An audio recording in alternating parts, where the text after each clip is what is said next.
রাস্তায় পড়ে 20 টাকা, যাক ভালোই হলো।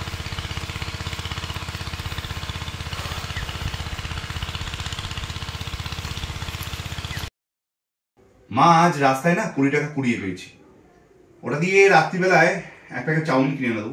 তুমি একটা কাজ করো, সকালবেলায় জল খাবারে না ওটা দিয়ে চাউমিনটা করে দিও। আর বুঝতেই তো পারছো, রাস্তা থেকে কুড়িয়ে পাওয়া যখন টাকা, তখন ফালতু আর সেভিংস করে লাভ নেই। ওর থেকে বরং পেট পুজো করে সৎপতি করলেই ভালো। রাস্তা থেকে কুড়িয়ে পাওয়া টাকা না জানি কার কষ্টের দাম। সে বেচারা জানেই না তার টাকা হারিয়ে গেছে, তার চোখের জল সেই টাকাতেই মিশে আছে। ওই টাকা কাছে রাখতে নেই বাবু, ওই টাকা মন্দিরে অথবা ভিক্ষুককে দিয়ে দাও। কি, তুমি কি পাগল হলে নাকি? সোনার আংটি আবার বাঁকা? ছি ছি, রাস্তায় কত রোগ জীবাণু থাকে, তুমি সেখান থেকে টাকাটা তুললে কেন? ফেলে দাও ওটা। টাকা আবার কেউ ফেলে নাকি? আর তাছাড়া ওই টাকা আমি মানে নোংরা থেকে কুড়াইনি, মানে ঠিক রাস্তা থেকেও নয়, মানে পরিষ্কার জায়গা থেকে কুড়িয়েছি। আজ আমার অফিসে ওই টাকাটা মেঝের মধ্যে পড়েছিল, বিশ্বাস করো। তারপরে আমি টাকাটা তুলে সবাইকে দেখালাম অফিসের, তো কেউ বললো কারণই নয় টাকাটা। তাই তো আমি বাধ্য হয়ে আমার পকেটেই নিয়ে চলে এলাম বাড়িতে। তাও ওই টাকা নেওয়া তোমার মোটেই উচিত হয়নি। তোমাদের বলাই আমার ভুল হয়েছে, নিজের মতো করে বলতে গেলাম, আর এখন তোমাদের কাছ থেকে এত জ্ঞান শুনতে হচ্ছে। তার চেয়ে ওই টাকা দিয়ে কিছু একটা এনে দিলে লেটা চুকে যেত। শোনো মা, শোনো, তোমাকেও বলছি, আমার জীবনে না, মানে আমার ডিকশনারিতে শুধু দুটোই ওয়ার্ড আছে, তাছাড়া আর কিছু নেই। এক হলো আর্নিংস আর এক হলো সেভিংস, বুঝেছো? ভবিষ্যতে টাকাটাই আসল, টাকা ছাড়া ভবিষ্যৎ অন্ধকার। এমন একটা জিনিস তুমি দেখাও যা টাকা ছাড়া তুমি কিনতে পারো। আর বুড়ো বয়সে টাকাই দেবে খাদ্য এবং চিকিৎসা। টাকা থাকলে সবাই তোমার পায়ের তলায়। পৃথিবীর সব সুখ তুমি টাকা দিয়ে কিনে নিতে পারো। শোন, বাঁচতে গেলে টাকার দরকার, ভবিষ্যতে সঞ্চয় আরো দরকার, কিন্তু টাকার পিছনে ছুটতে গিয়ে জীবনে আনন্দটা নষ্ট করার জীবন নয়। যতটা প্রয়োজন ততটাই উপার্জন, তার বেশি লোভ করা ভালো নয়। কিন্তু তাহলে মা, আম্বানি, আদানি বা বিখ্যাত ধনী কেউকেটা হওয়া কি খারাপ? তা কেন? তবে জোর করে নয়, শরীর বাঁচিয়ে মনের আনন্দকে বিসর্জন না দিয়ে। এই ধর তোর মেশো যেমন সারা জীবন কিপটেমি করে গেল, সারা জীবন নুন ভাত খেয়ে গেল, ডাক্তার দেখালো না, এত টাকা জমালো, কিন্তু শেষ পর্যন্ত কি হলো? ঘুমের মধ্যে স্ট্রোক হয়ে মরে গেল। 1 টাকাও ভোগ করতে পারলো না। এখন কি হলো? মরে যাওয়ার পর তার 2 ছেলে তার সম্পত্তি লুটে পুটে খাচ্ছে। কি হলো? ছেলেদের জন্য সম্পদ রেখে গেল, কিন্তু মানুষ আবার শিক্ষা রেখে গেল না। এর কি দাম বল? শোনো মা, তোমার ওসব বইয়ের কথা না জাস্ট একদমই বাস্তবে অ্যাপ্লিকেবল নয়। বাস্তবটা খুব কঠিন আর ডিফারেন্ট। বাস্তবে দরকার, বাঁচতে গেলে দরকার শুধু টাকা। তোমার ওই শরিকি বাড়ি বিক্রির ভাগের টাকাটা কি হলো? ওই ভাগ থেকে কিন্তু 1 টাকাও ছাড়া যাবে না। মানে আমি বলতে চাইছি, আইনি কেসে যত টাকাই লাগুক, কেস লড়ে সম্পত্তির ভাগ আদায় করতেই হবে। আর দেশের বাড়ির বিক্রি কত দূর এগোলো?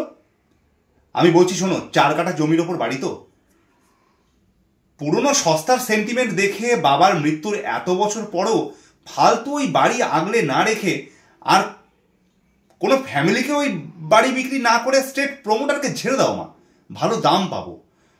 আমার বন্ধু রজত তো এখন বড় ডেভেলপার, তুমি বললে আমি ওর সাথে একবার কথা বলে দেখতে পারি। অ্যাটলিস্ট আমার দিকটা একবার ভাবো। তোর বাবার বাড়ি এখন তোর কাছে সস্তা সেন্টিমেন্ট? বিক্রি যদি করতে হয় আমি নারায়ণকেই বিক্রি করব, তাতে দাম কম পেলেও সত্যি ওদের বাড়িটা দরকার। কি হবে প্রমোটারের অত টাকা নিয়ে? আমার মরার পর তো তুই সব পাবি, আর তো কেউ দাবিদার নেই। সবচেয়ে বড় কথা, নারায়ণরা ও বাড়ি কোনোদিনও ভাঙবে না। আমরা কখনো মধ্যম গ্রামে গেলে ও বাড়িতেই উঠতে পারবো, তাতে স্মৃতিও থাকবে। আজ বাড়ি ভেঙে, গাছ কেটে, পুকুর বুজিয়ে, বড় বড় ফ্ল্যাট তৈরি করে তাপমাত্রা 50 ছুঁই ছুঁই। তাতে তোমার কি? তুমি একা ফ্ল্যাট না বানালে কি বাকিরা ফ্ল্যাট করা বন্ধ করে দেবে? শোনো মা, একা না পরিবর্তন করা যায় না, আর একা কোনো কিছু করে না পরিবর্তন করাও যায় না। শোনো, গরম লাগবে, এসি চালাবে। ইনকাম থাকলে আসুক না যত খুশি, বিল দেবো, তার জন্য তো টাকা রোজগার করি। শুধু নিজের কথাই ভাববি? একবার গোটা পৃথিবীর কথাটাও ভাববি না? তাদের কথাও ভাববি না যাদের বাড়ি এসি নেই? না, ভাববো না। তাদের ডেস্টিনি, তারা কষ্ট পাচ্ছে। তাদের এসি নেই, তাদের ইনকাম কম, কে বারণ করেছে তাদের খাটতে? খাটতেই পারে।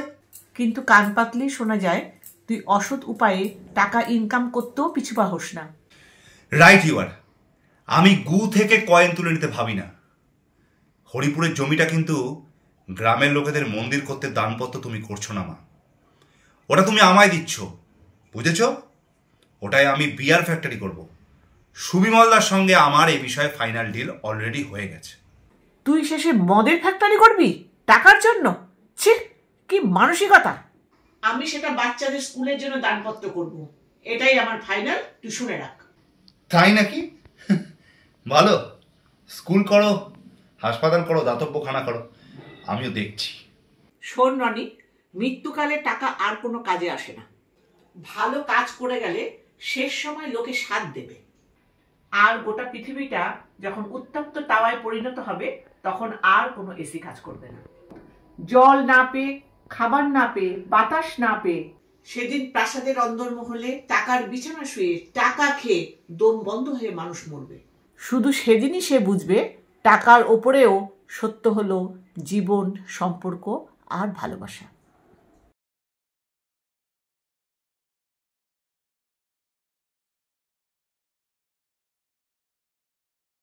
মুদি দোকানে 5,100 বিল হয়েছে, কাল দিও তো। আমি কাল কলকাতা যাব, কাল দিতে পারবো না, আজকেই আমি তোমাকে 5,000 টাকা দিয়ে দিচ্ছি, তুমি কাল সময় করে দিয়ে দিও। কাল কলকাতা যাচ্ছ? কই বলনি তো।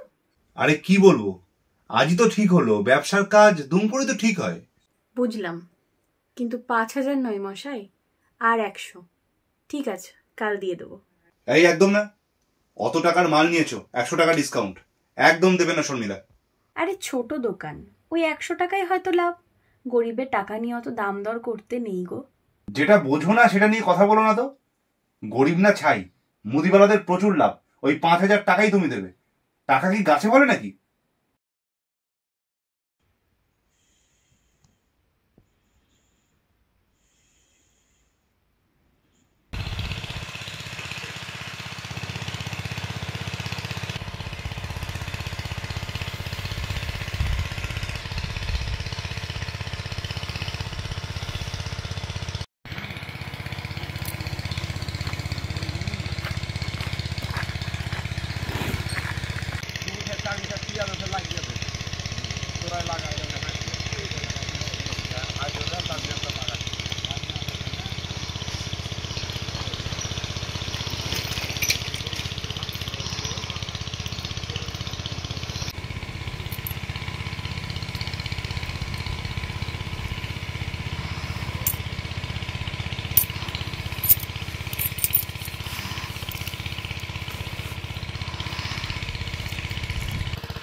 বল হরি হরি বল, বল হরি হরি বল, বল হরি হরি বল, বল হরি হরি বল, বল হরি হরি বল, বল হরি হরি বল, বল হরি হরি বল, বল হরি হরি বল, বল হরি হরি বল, বল হরি হরি বল, বল হরি হরি বল। আমার মরার কয়েকগুলো, মরার পয়সাগুলোকেও রাস্তা থেকে কুড়িয়ে নিলেন, ওগুলোকেও ছাড়লেন না বাবু।